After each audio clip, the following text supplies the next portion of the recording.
बांग्लादेश में हालत अस्थिर है। लंबे समय तक बांग्लादेश की कमान संभालने वाली शेख हसीना बिगड़े हालातों के बीच अपनी बहन के साथ देश छोड़कर सुरक्षित जगह पर रवाना हो गई हैं।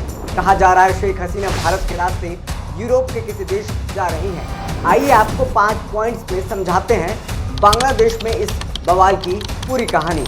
शेख हसीना को बांग्लादेश में हो रहे बड़े स्तर पर विरोध प्रदर्शन की वजह से इस्तीफा देना पड़ा। सोमवार को प्रदर्शनकारी ढाका स्थित पीएम आवास में घुस गए। बांग्लादेश में विवादित कोटा सिस्टम के खिलाफ प्रदर्शन चल रहा है।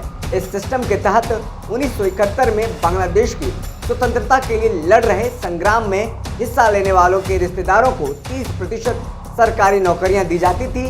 छात्रों का कहना है कि इस सिस्टम के जरिए शेख हसीना और उनकी पार्टी अपने वफादारों को फायदा पहुंचाती है। बांग्लादेश में बवाल कैसे शुरू हुआ?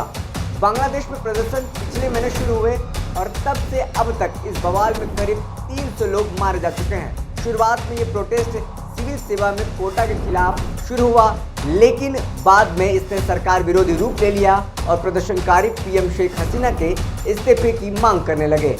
बांग्लादेश में प्रदर्शन के बीच 15 जुलाई को झड़पें शुरू हो गई, जिसके बाद सभी विश्वविद्यालय, कॉलेज और सेकेंडरी स्कूल अनिश्चितकाल के लिए बंद कर दिया गया।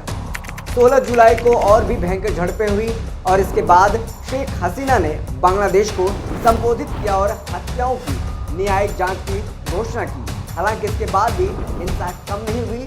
बांग्लादेशी सरकार ने 20 जुलाई को राष्ट्रव्यापी कर्फ्यू लगा दिया और सेना को तैनात कर दिया।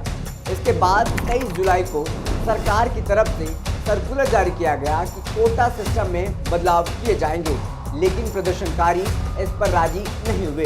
इसके बाद सरकार ने रेड तेज कर दी और गिरफ्तारियां की जाने लगी। इसी दौरान यूएन की तरफ से बांग्लादेश सरकार से कहा गया कि वे प्रदर्शनकारियों पर अत्याचार ना करें और इंटरनेट सेवाओं को बहाल करें। 29 जुलाई के बाद प्रदर्शनकारियों ने अपना विरोध और तेज कर दिया। देखिए, अब तक जो पूरे मामले थे हमने आपको समझाया और अभी जो फिलहाल मामले हैं वहाँ पर पूरा तरीके से व्यवस्था जो है पूरी तरीके से चरमरा गई है और जो पीएम आवास है, जो शेख हसीना जहाँ पर रहती थी, वहाँ पर प्रदर्शनकारियों का कब्जा हो गया है। बांग्लादेश में तख्ता पलट हो चुका है। शेख हसीना भारत आ गई हैं ऐसा कहा जा रहा है और वो सीधे दिल्ली से लंदन के लिए रवाना होंगी। फिलहाल इस खबर में इतना ही। बहुत बहुत शुक्रिया।